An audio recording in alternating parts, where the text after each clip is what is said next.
And away we go. Welcome to the pickup meeting. It's Kevin Thomas and Brody Bro Shears. We're gracing us with your presence. Wait, that's not it. How you doing, man? I'm awesome. I got to see you all week. I know this is 4 days in a row that we've connected in some way, shape, or form. 3 days seeing you. Now we're doing the pickup meeting. It can't get much better. It can't get much better. We're even dressed alike today. I don't think we coordinated, but our color scheme is pretty similar. I know. For our audio audience, Brody's also got the I Look Super Smart glasses on today, and I didn't bring my I Look Super Smart glasses today, so I'm going to look less intelligent, apparently. I don't think you're any less intelligent. Hey, so we were at the Administrators Institute. We were. Yeah. Look, it does fill a lot of buckets, that's for sure. And things went well on my end, right? I was a little nervous about presenting the AI session with John Vasquez to the entire group. It was kind of the second plenary, and I think that went swimmingly. I feel good about it. Yeah, I think that I was amazed by the wide variance of use of AI at the Institute. People who said that they were pretty anti it. Yeah. And on the flip side, people that were really truly embracing it. And that is an interesting place to be. And so that part of the conversation was definitely a theme of the event. Were there other themes that stood out to you? Definitely managing up and across, I think. Handling and working with difficult people. Both seemed to rise to the top. I will say that this year we saw a lot less of creating a new center or new models, at least I did, in years past. And that's a little surprising to me because I think a lot of folks that I talk to across the country are in model structure change kinds of situations. Yeah, and I think the other one for me that stood out was change management. Yeah. That was a big one. And then the onboarding of various technology. When we asked that question to the larger group, how many are doing a technology implementation? It was a pretty large number of folks that were a part of that. And none of them seemed to be real happy in life about it. No, I know that was a distressing piece. There was a lot of discussion about change fatigue. I hadn't thought about that. And it definitely is a thing. I don't think there's any question about that. And so change management, change fatigue, certainly a theme. Kevin, you're the chair or the outgoing chair. So you chaired this event for 2 years in a row. How do you feel about your contribution to the Administrators Institute here over the last couple of years? You know, it's always the best part of professional development for me. And, you know, we sign on to do this faculty and it's like, it's teaching for 2.5 days. And there's a lot of work in advance that really goes into that. I think that some of the things that I'm the proudest of is that we've made the curriculum a little more nimble in the last few years and brought some things that weren't being talked about to the table, including the fact that advising, I think for a very long period of time, had a narrow view of itself. And that view has had to widen to where, you know, you're talking more similar to this podcast, right? Where we talk to a lot of folks about advising, but we also talk about student success. We talk about enrollment management. We talk about transition and change. And so that view has widened quite a bit. And so that's been a highlight of the last couple of years, and the way that this works, right, is it doesn't go well without the faculty that are just tremendous, and so we get to go and work with on any given year 8 to 10 wonderful individuals, and really then learn through them, and then also learn through the participants, and it can't get much better than that. No, and I always joke with you, but it's really serious. I get to that table Sunday afternoon, kind of for our table reading of the week, and you're like, wow, I don't know that I really belong here. What do I have to add?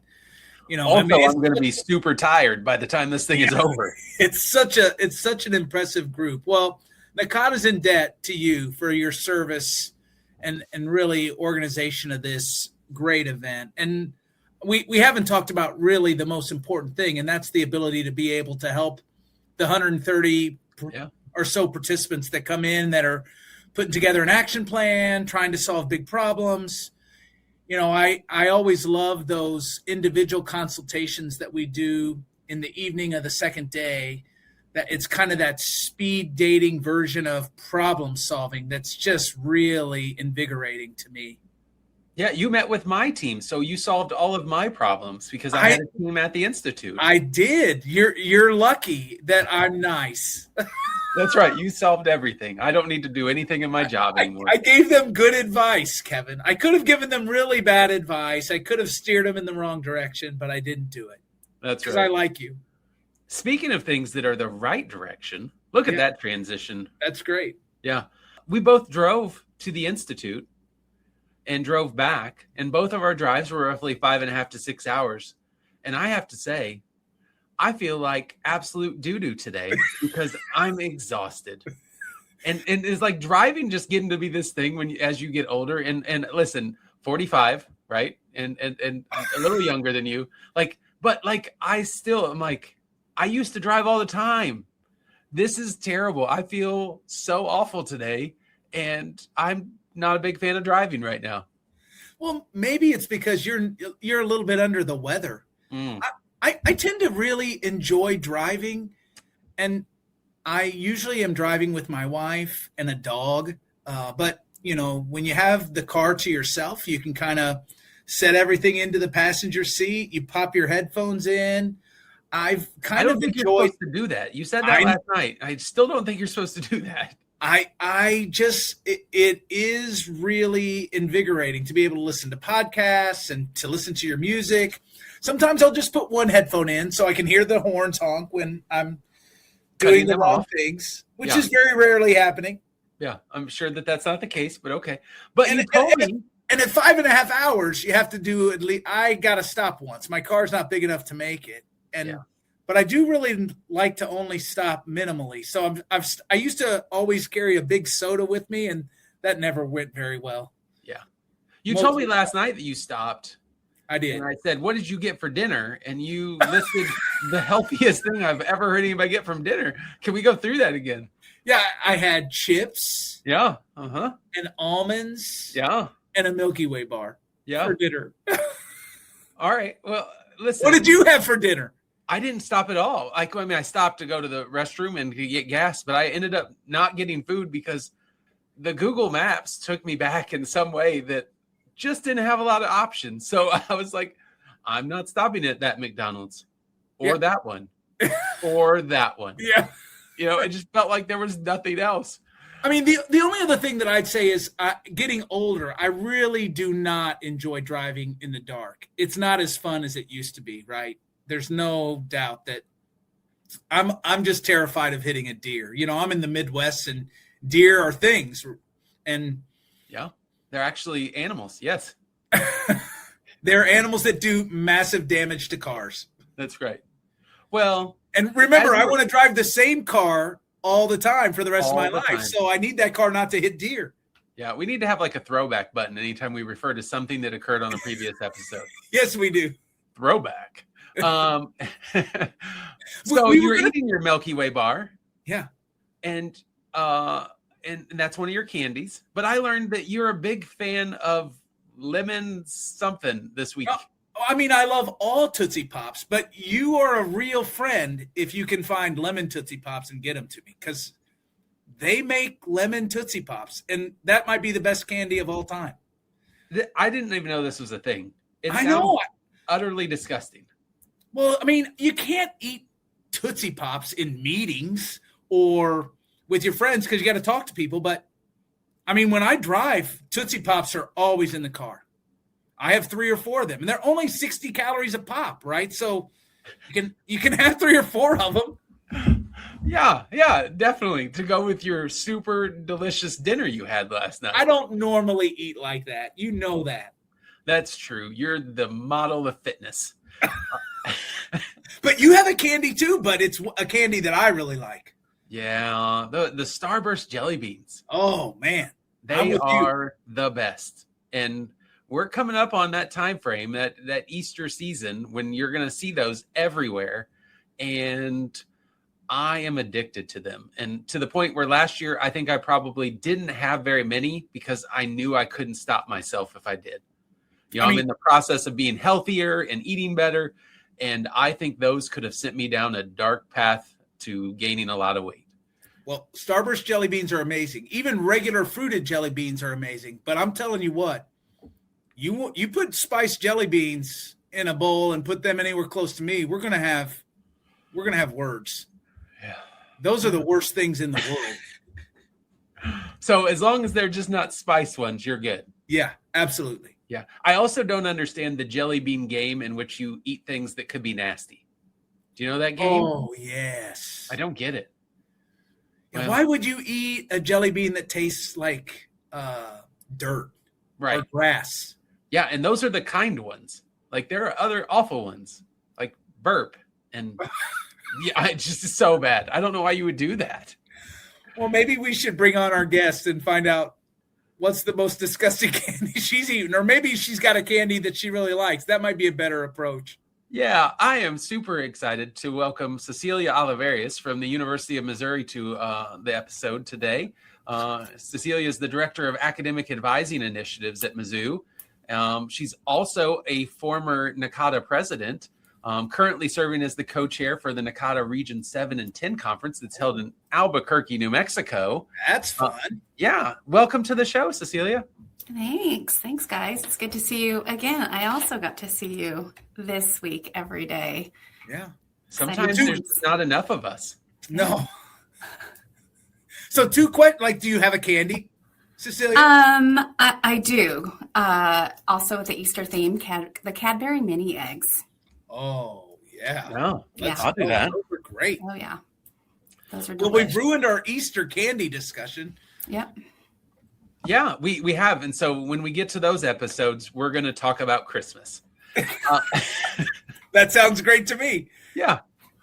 Cecilia, how was the Institute? We talked about it a little bit, and it's your first time to attend, and it was great to have you with us in our track that Brody and I were co-faculty with. Yeah. No, it was fantastic. It was my first NACADA Administrators Institute. It went better than I expected, I think, for a lot of reasons, mostly because I didn't really have expectations of what to. You also talked about changing some things up, and I wouldn't have known what the previous version looked like. And so, yeah, it was really helpful. It was helpful to be in a room with folks that are wrestling with similar conversations, very different, obviously, than the annual conference when you've got all sorts of people talking about all sorts of things. Like this was so very specific. I mentioned to someone, this was a very personal, professional development type of activity. And I think I was needing that.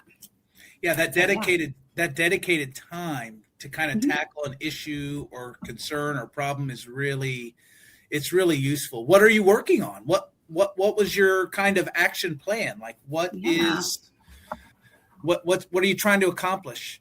Yeah, so we were definitely on the tech implementation side. So that is one thing that we are in the midst of. I'm on an implementation team for a new degree audit, scheduler, registration planner, analytics, all of the fun things. And so, bringing that to scale on our campus, not just from a technical perspective, but also how is that transforming our advising approach on a very decentralized, large campus that has many ways of doing advising.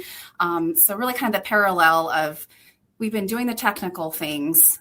Yeah. Let's talk about the relational, how we are doing advising with a tool that helps us do that, right? So what's got to be the first driver, I guess, right? It's the technology is not driving our advising. The advising needs to be driving with the technology helping us in that. So really kind of wrestling through that. So we didn't share out our action plan because we're still kind of working on that because it's a pretty big deal. But interestingly, just a little tidbit, there are two things actually I think that are important.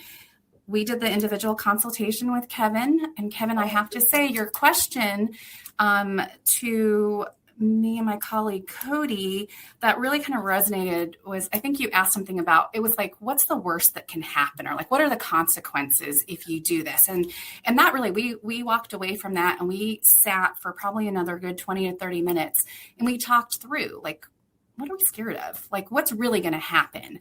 And so that was such a good takeaway and something to think about. Like, what's the worst that could happen if you do this, right? Can you handle what the fallout could be? Is it really as bad as you think it's going to be? So I appreciate that. That was, a seemingly simple question, right? But it really made us think. You weren't giving us answers. You were just asking us a question to ask ourselves. So thank you. Thank you for that. Yeah, that's also the approach we've taken to this podcast. I just was going to say that could happen. So far, so good. Yeah. Well, Kevin, you beat me to it. You talk about the things that you have going on, Cece, and one of the things that I would say is you're juggling a lot. Right. Like you've got the work that you just talked about. You're juggling your dissertation work, your professional responsibilities. I mentioned co-chairing a major regional conference. And I guess, like, how do you manage it all? And what's keeping you energized as you're doing this journey? I wouldn't say that I'm doing it all well. I think that's always important for people to know. If you could see my desk right now, I literally have Post-it notes all over the place to kind of help me keep track of like, what am I supposed to be doing? What are the big things, the little things within those big things? So I will say, I feel like most days I feel like I'm dropping the ball. And that's just what it is. I mean, I'm getting plenty done, don't get me wrong, but I definitely think that I am not always doing what I should be doing to the best or the fullest extent. So yeah. Cecilia, we always like to get to an origin story. So what drew you to academic advising as a career? Was there a moment or experience that made you think, this is what I want to do? Yeah, I kind of fell into it, honestly. So wasn't on my radar. I graduated from college, went right into my master's program at Iowa State, wanted to work with multicultural student organizations. That was what I'd been doing, as a student, really involved in the kind of student affairs, student org side of things. And went into my master's program, was working with multicultural student programming, went into that as a first full-time job, and then ended up actually at Illinois State as a residence hall coordinator. And that I have so many stories from the Res Life days, and at Illinois State in particular. I was a hall coordinator in Watterson Towers, which is the tallest residence hall in the world, I think. Definitely in Illinois. Yeah, in Illinois, but I think even beyond that. And that wasn't my thing. Honestly, I had one child going into that, and I had a baby partway through. Actually broke my water outside the Watterson Tower dumpsters. On the way back into the building. Exactly 20 years ago this past Tuesday. Wow. And so, that's my great connection to Illinois State and Watterson Towers. That was not going to continue to be the path that I wanted to do. I learned a lot from the housing days that I still carry through, certainly, and lots of stories, but it was not going to work for us as a family. It just wasn't the right balance. And so ended up applying we were also geographically bound, I should say that. So we were going to be staying in Bloomington Normal. And so applied for an academic advisor position at Heartland Community College, and really had to talk about transferable skills from my previous time as a multicultural, program advisor and as a hall coordinator, and fell into it quite honestly, and really haven't looked back since. I've been doing that since 2008, I think.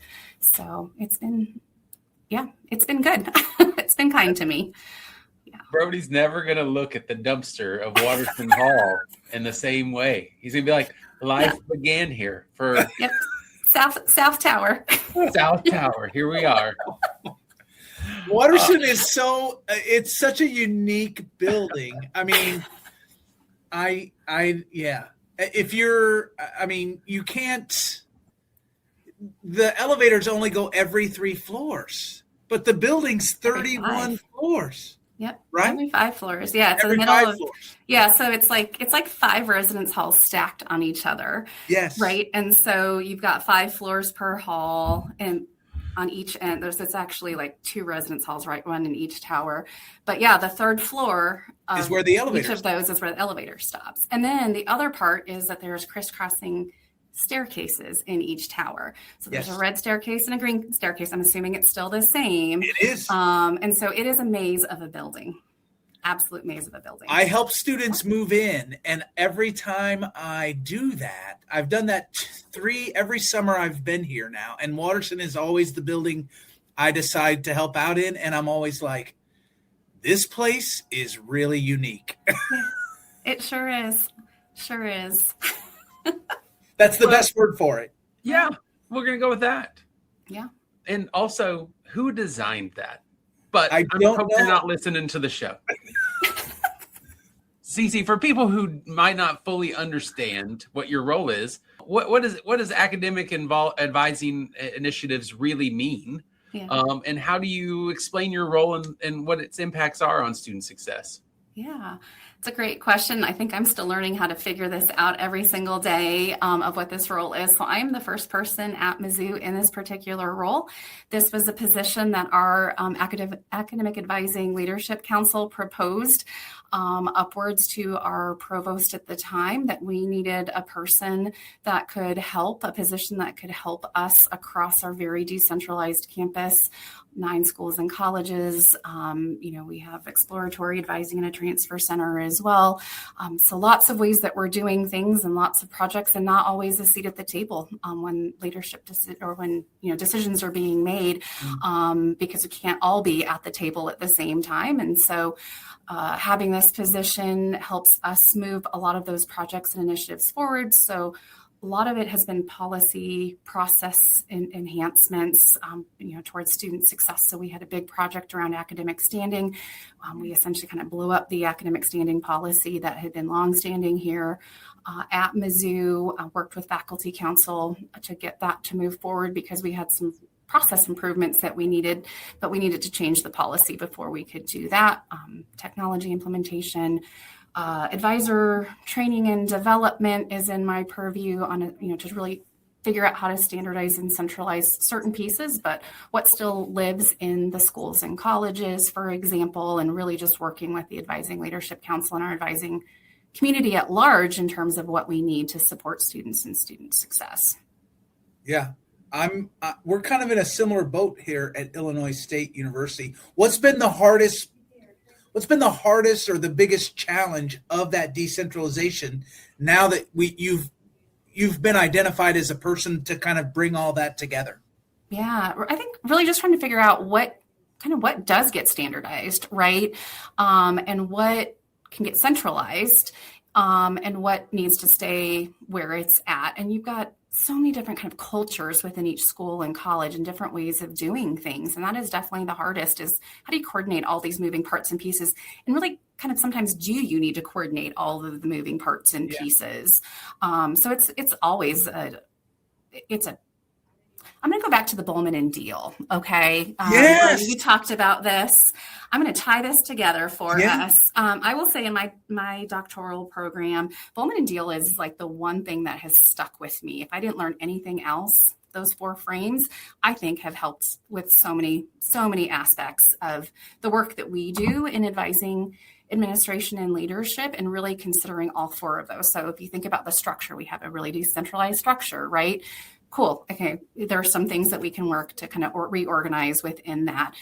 How do people feel about that? That's a human resources, right? We hold true to some of these, the symbolic part. There are certain things that we are just always going to hold on to. We can't let go of this. This is just the way we do things, or certain traditions and whatnot. And then there's always the politics, right? The political side of it. And so how do you build alliances? How do you build consensus and whatnot. And so, yeah, I think that if we look through that, we've got to always find that balance between all four, and we always default to one or two, but how do we consider all four of those types of things? So there you go. There's a nugget, Bowman and Deal.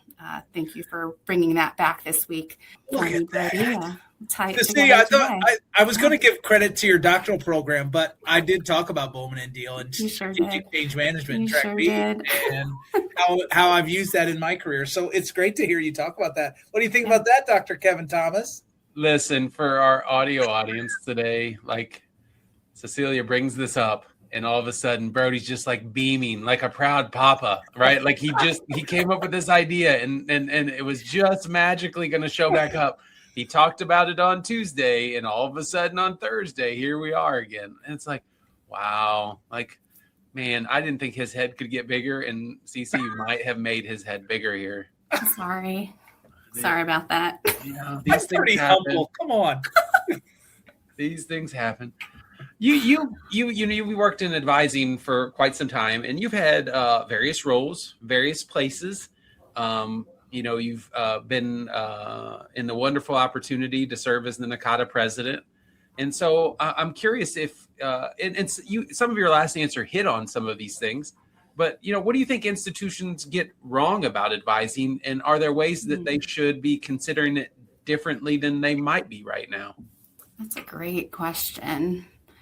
I think we had a conversation earlier today, and I think this still plays into, we had a conversation earlier today we have an advisor development program in our system. So our 4 campuses within the University of Missouri system. So, a group of advisors who were kind of midway through, or I don't say midway, like, 3 to 5 years of experience, hoping to move into leadership, that type of stuff. We were talking about an article, and actually Matt Markin is one of the co-authors of a recent article. I'm completely blanking right now on the title of it, but we did an article read and conversation.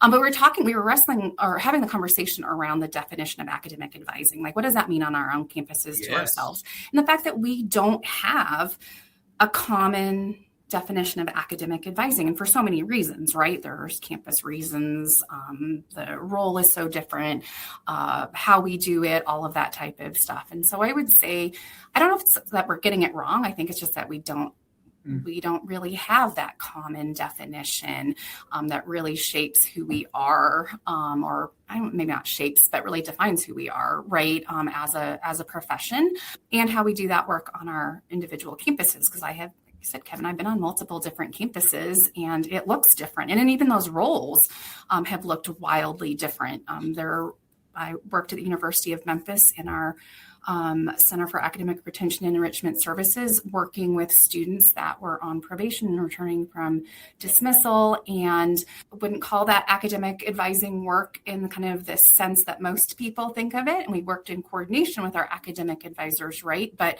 it still falls in that realm of academic advising and supportive students. And so, I think the definition of academic advising, the role definition and role clarity. I know, Brody, you shared an article with us this week as well around role clarity, because that was another thing we talked about quite a bit in Track B at the Administrators Institute. And so, I think it's just a very complicated, big question, right, that we're all trying to figure out. And because we do it all different ways, it looks different on every campus. So it's just perfectly imperfect. So some of your answer there gets into something we did talk about this week, right? Like, which is storytelling.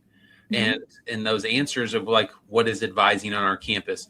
What does good advising look like? What does excellent advising look like? And I think that my takeaway from your answer and then some of the conversation this week has been not enough campuses know the answer to that question or how to have that conversation or even provide that information in a way that's effective for their story to be told in a relatable way, right? Like, and so then it comes down to people don't hear the story and then they just say, well, advising is course registration, and it's just not. I was just going to say that, Kevin, right? I think the challenge we run into is people only think of advising as course registration, and it makes it difficult.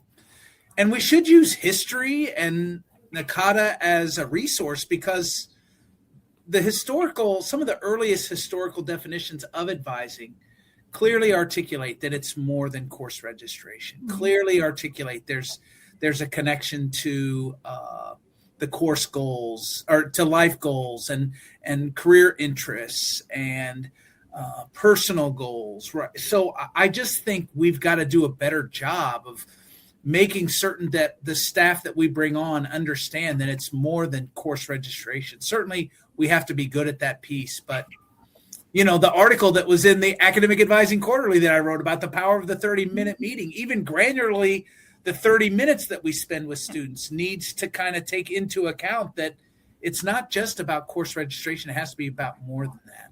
Yeah. I like how he cited himself there, right? He was like, well, if I'm referring to an article that I wrote. Look at I opened the door. I opened the door to the ego inflation. I apologize. No, this is his smart glasses. This is what's happening. That's where we're at today. Look at this article, smart glass guy. Cecilia, I want to talk about exploratory students. I love the exploratory student advising community, and you and I are both members of that group. There's no doubt about that. But I've noticed clearly there's trends across the country. We're seeing fewer and fewer exploratory students. I think when we think about return on investment, how do you think we should balance between helping students explore different paths and making sure they're still on the right track to graduate? Yeah, I actually think every student's an exploring student, even if we don't kind of declare that coming in, right? I think all of our students are, and so we have to meet them where they're at. So even if there's a declared major, we all know this, right? Like they still change majors behind the scenes, and all, at multiple different points. And so, I agree with you. I mean, we are definitely seeing the downward trend in the students that are starting with us as exploring on our campus here at MU, but the major changing doesn't stop. No. I mean, so we have to talk about students in transition in multiple different ways. And so, it goes beyond the exploratory conversations about majors and careers, but also, the transitions that happen because of academic warning or academic probation, whatever you call it, on your particular campus, and how that impacts student decision making. Our transfer students, all of that are coming in from different types of institutions and looking to complete their degree. So, I mean, we're having a lot of different types of conversations, and exploring it's not just the major, the academic program conversations. Right. So, Yeah, and I'd feel a lot better if we weren't making it harder, right? If our barriers were fewer and our access to programs were greater, especially with students who are performing well, right? Yep. But even students who are in academic difficulty, I think, making certain that we're providing the kind of career guidance that I think is really necessary, that clarity of vocational goals to help students move forward. There's no doubt about that.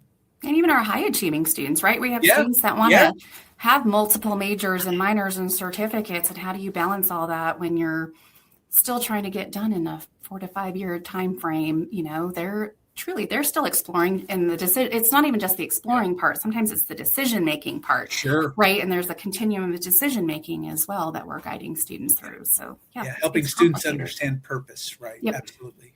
Yep. Cece, I think you're one of the nicest humans I know, and I say that, and that truly you are one of the nicest people. And so your ability to be thoughtful and strategic, and at the same time super nice, is something that I admire and aspire to. And so this next question is already making you nervous, but you work with faculty in other offices, registrar, financial aid, enrollment, student affairs. How do you navigate the relationships that you work with and build partnerships so effectively when I feel like oftentimes in higher ed, like people are trying to do workarounds and trying to figure out a way to make sure that their team wins? And, we're not always looking at it as if we're one institution. Sometimes offices are like, well, I'd like to win this one. And in the end, like, we're trying to win for students. So how do you balance those things in your world? Yeah. I try to stay really curious, right? So we talked about difficult people, right? And managing difficult people upwards, across, those that report to us and everyone else, all the different stakeholders, right? So I try to stay curious and try to stay calm, really trying to understand where people are coming from and sort of unpack that. And so sometimes it's asking more questions rather than giving answers to really get to what the core is, right? And a lot of it's just observing, mannerisms and just the nonverbal type things and picking up on a few things. And really, it's a lot about relationship building. And we all have work to do in terms of how we do that successfully and maintain those relationships. But I definitely, I do think that's one of the strengths that I have. I feel like I can connect pretty well and understand and really try to help whoever, whatever group it is, let's reach some goals, but we have to understand what we're working towards and understand what our own hesitations are in that. That's part of it. But I feel like I've been able to successfully navigate in a lot of spaces, coming into the board of directors, coming into new roles as a leader and understanding where people are coming from to be able to work towards whatever it is that we're working towards, and listening, observing, and restating. Did I understand this correctly? Okay, let's bring it back. Let's put that to the side for a second. I hear you, but let's keep working here. We'll still address whatever it is that you have a concern with, or can we at least negotiate on some part of it? I'm not invalidating how you feel. It's imperfect. There are a lot of thoughts that are going through my head, at the same time of trying to be calm and nice. And they're not always the nicest and calmest thoughts under the surface. But I also know that doesn't help the progress if we just, say all the things that we're actually thinking sometimes. And so, yeah.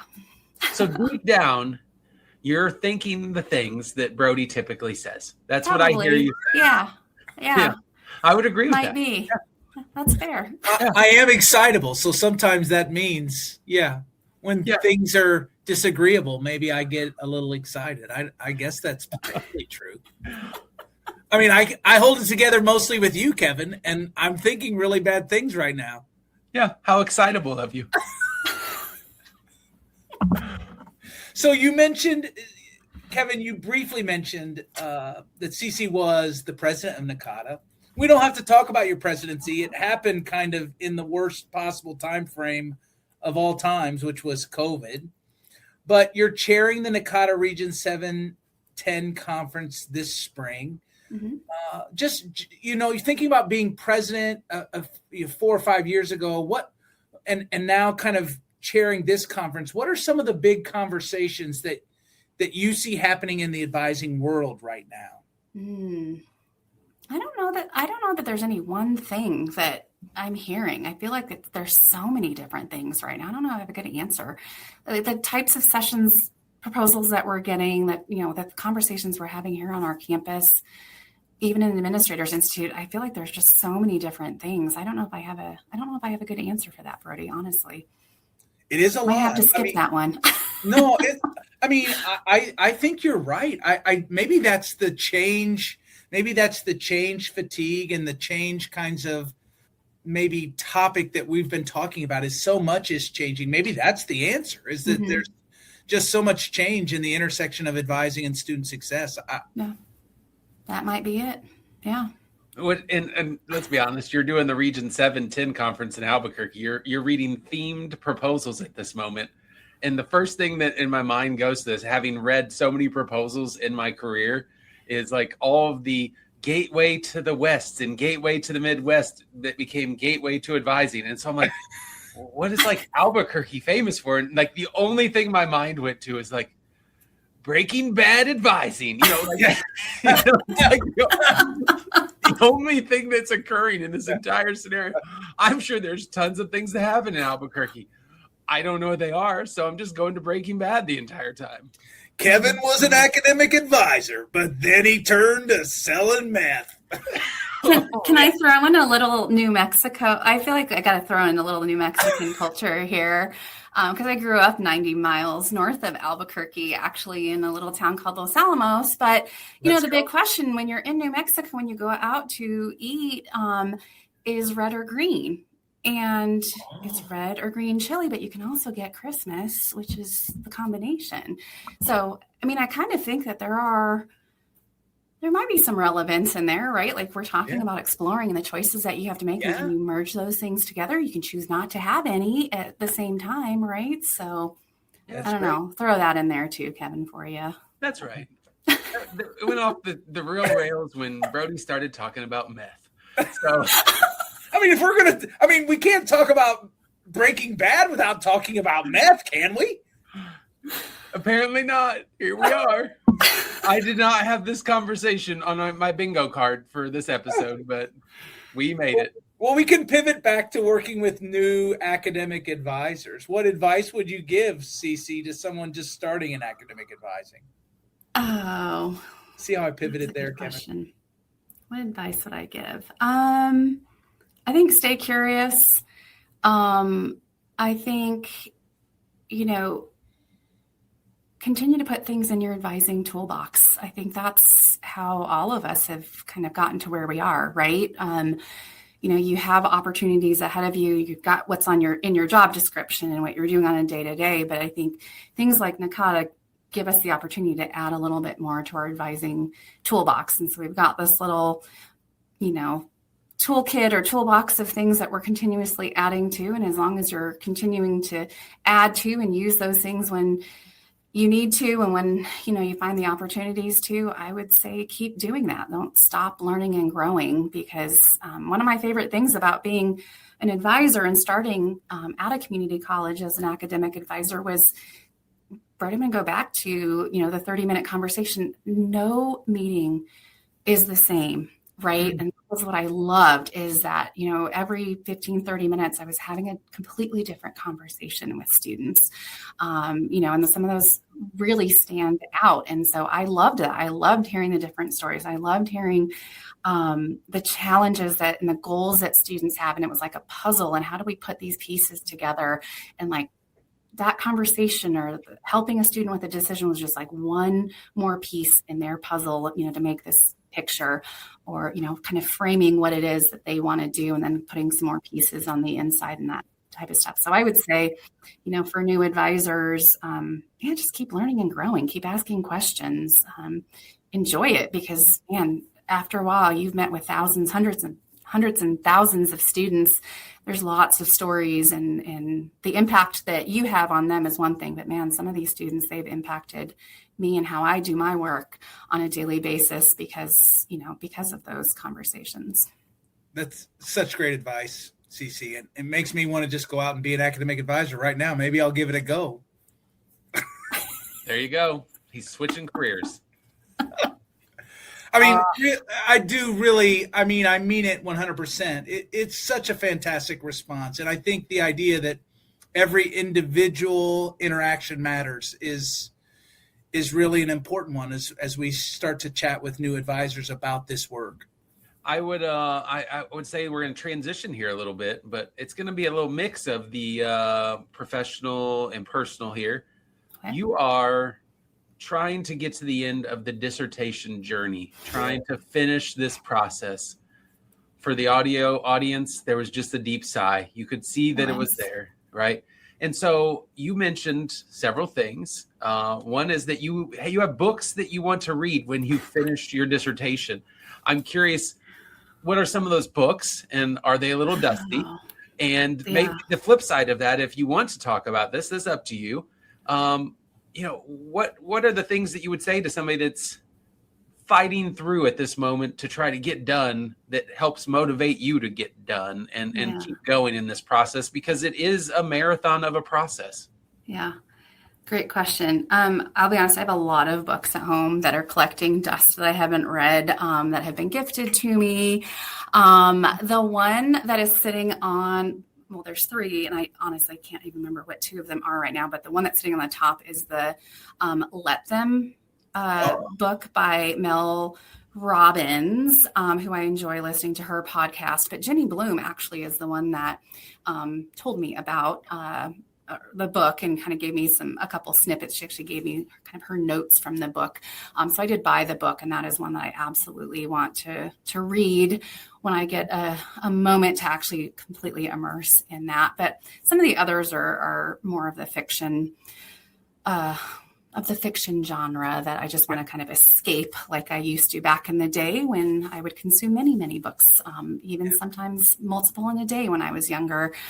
So yeah, getting back to that. But I would say, I mean, that's the one that comes to mind right now is the let them theory. I got to get to that too.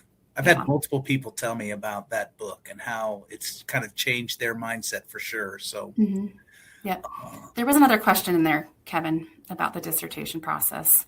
Guidance to those folks that are just plugging along here and just pushing towards the finish line of this marathon. Yeah, I think, so let's preface this. I finished my coursework in 2021. So it's been 5 years of kind of slogging through, and I needed to take some time because let's be real, 21, we already mentioned this. I was coming off my NACADA presidency. I was finishing up graduate coursework, my doctoral coursework. I had a child that went to college and one that was starting high school. My partner lost his job. I mean, there were just so many things. And I said, I need to pause. So 1 year pause turned into multiple year pause and really kind of jumped back into it last year. And so this past year I've made pretty good progress. And, but at the beginning of this year, I don't really do resolutions. I'm not really good at all of that type of stuff. But I finally just sat down and journaled a lot of things. And I really came to the approach that I just need to finish. It doesn't have to be perfect right now.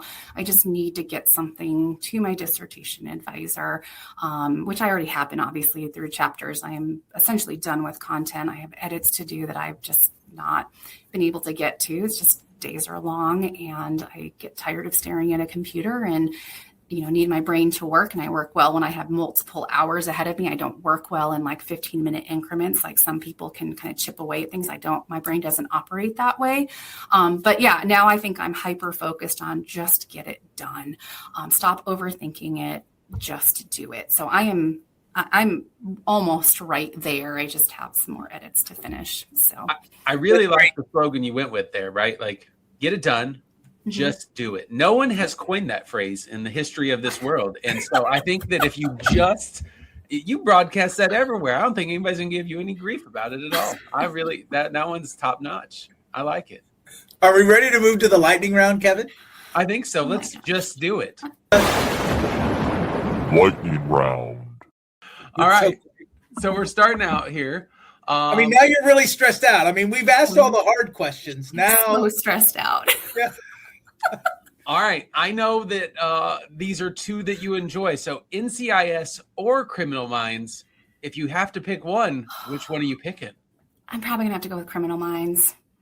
I have not watched a lot of this show. I think I've seen like one episode ever. Okay. And I hear there are like 1,000 episodes. Oh, yeah, there are. Yeah. All right. How about early bird or night owl? Ooh, night owl, definitely. Oh, okay. What defines night owl? Like how late we talking here, Cece? Oh, I mean, I'm getting old, but like, so it's not that late anymore. But like, nighttimes where I actually find most of my energy, like because everything gets quiet and still, and I can actually crank through a lot of stuff if I stay up late. But then I pay for it in the morning, so I can't do it like I used to. Yeah, Brody calls himself a night owl too, and that's right at 9:30 for him. So you never know what definition is going to be there for that. I love the morning. Come on now, stop that right now. If you could master any skill instantly, what would you choose to master? Oh gosh, I know. I don't know what my answer is to this one, Brody. You can think of an answer like coding. I don't know.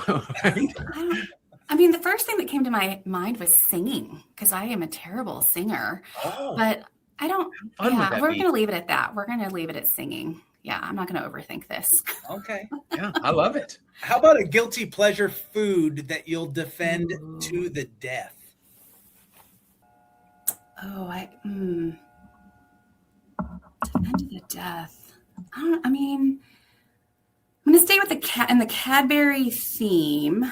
A good Cadbury cream egg. Like I will, you break it open and you get the yolk. Like I will do like one or two of those around this time when they really start to come out. And some people are absolutely disgusted by that. My mom is probably horrified if she hears this podcast. She's gonna be horrified that I gave that as an answer, but I'm just gonna stick with it.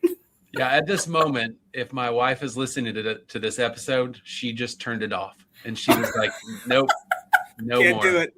I'm done. That's what's happening. Something still on your bucket list. Ooh, there's a lot. There are a lot of things on my bucket list. Okay, I'm gonna go back to this. Albuquerque plays through this too, and actually Bloomington Normal does too. I really would love to do the whole Route 66. I think it'd be fun to do a road trip and do the entire thing. So yeah.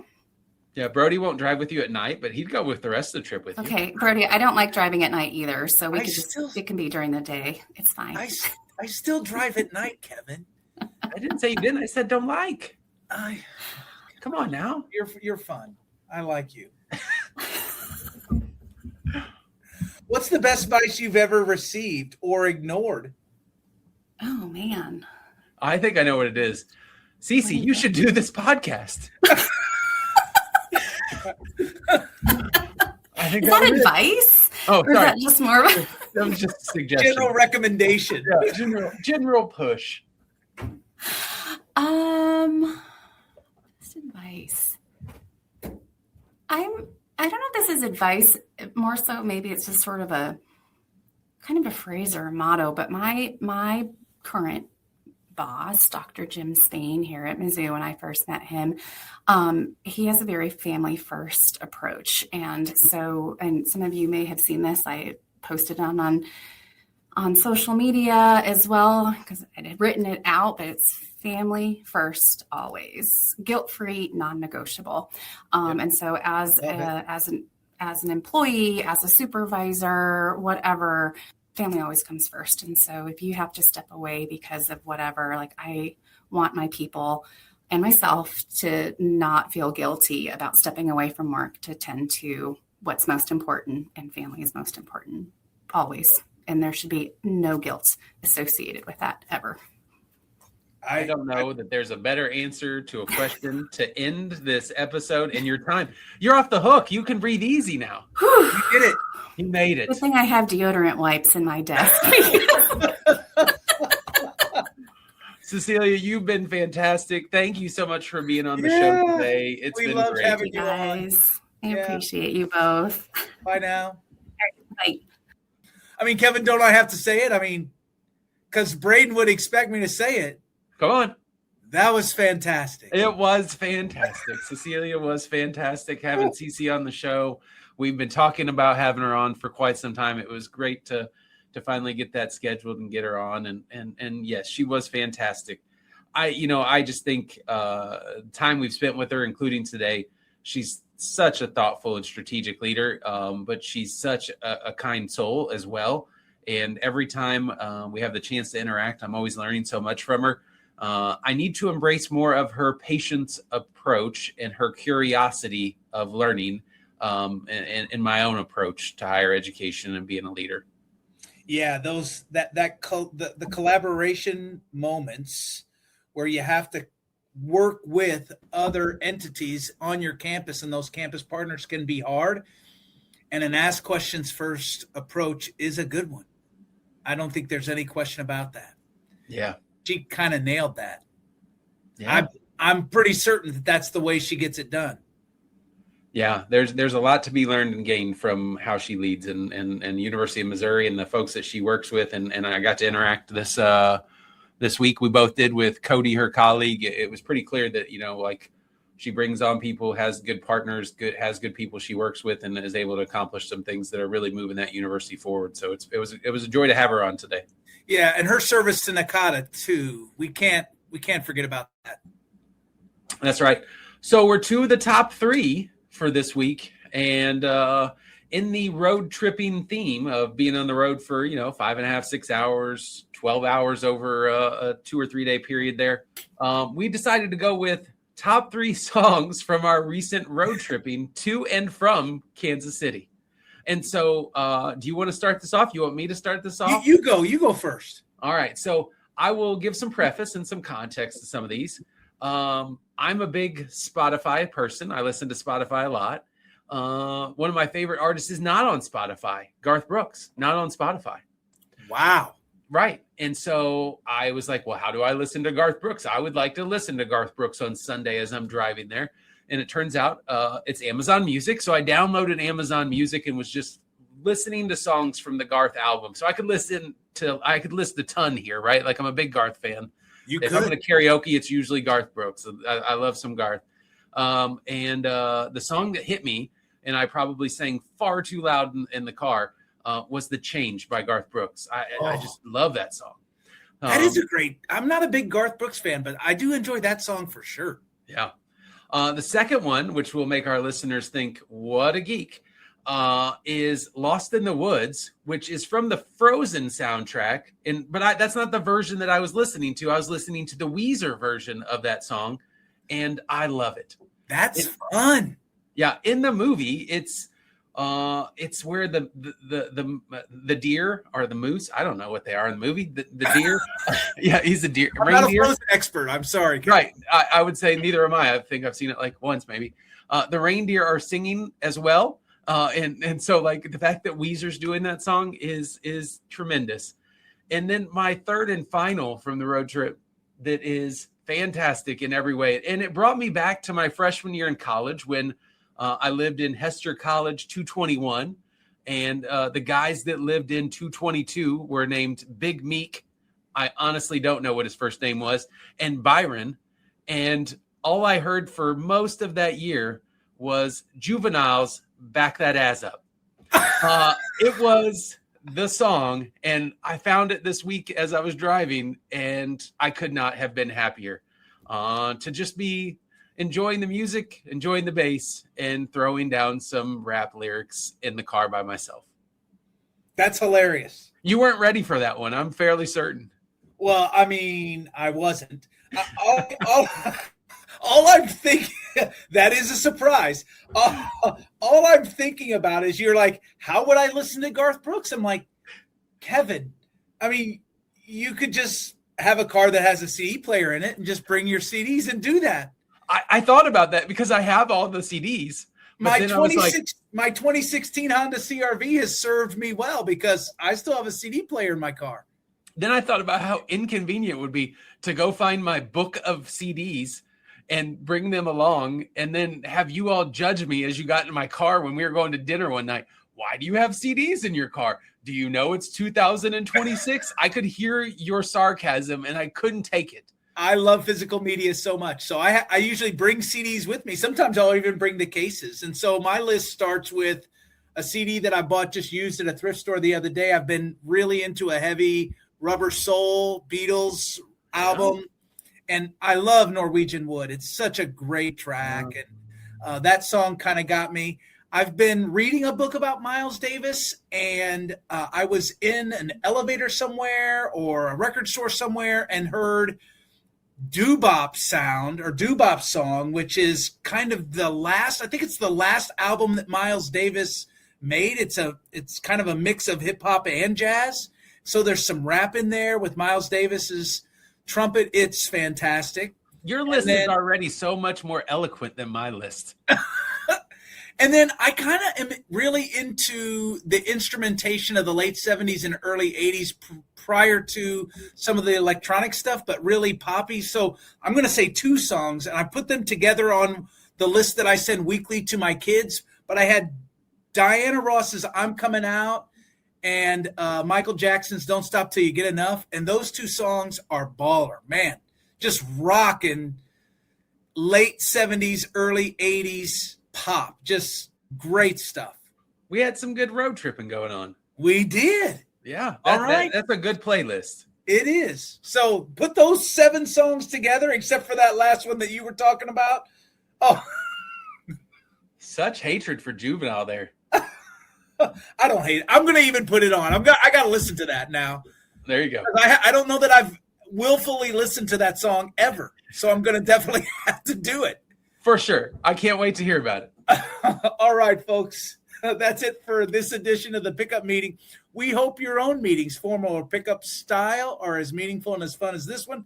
Until next time, do good and be nice, gang. Listen to Jubilo.